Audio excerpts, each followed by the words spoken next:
भगवान कृष्ण की कहानी बहुत ही विस्तृत और रोचक है, जो भारतीय महाकाव्य महाभारत और पुराणों में विस्तार से वर्णित है।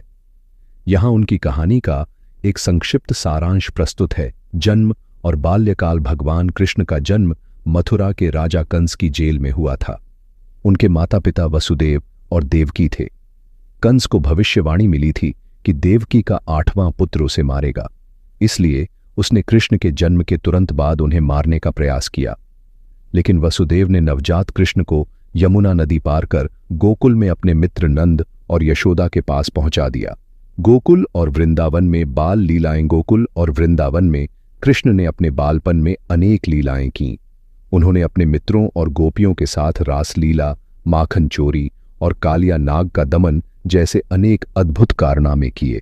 राधा कृष्ण की प्रमुख गोपी थीं और उनकी प्रेम कथा आज भी लोगों के बीच प्रसिद्ध है। मथुरा वापसी और कंस वध। बड़े होकर कृष्ण ने मथुरा लौटकर कंस का वध किया और अपने माता पिता को जेल से मुक्त कराया। इसके बाद उन्होंने मथुरा पर शासन किया। द्वारका की स्थापना। मथुरा पर निरंतर आक्रमणों के कारण कृष्ण ने द्वारका नगरी की स्थापना की और वहां अपने यदुवंश को सुरक्षित रखा।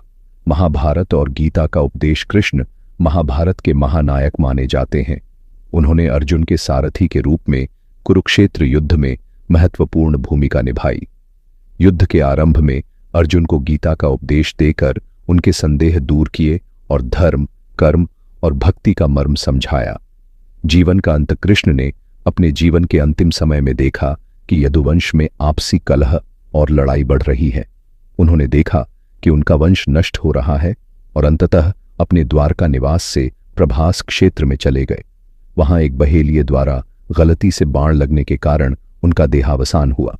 भगवान कृष्ण की कथा जीवन के विभिन्न पहलुओं जैसे प्रेम, भक्ति, धर्म और नीति का अनमोल ज्ञान प्रदान करती है। उनके उपदेश और लीलाएं आज भी लोगों के जीवन में मार्गदर्शन करती हैं।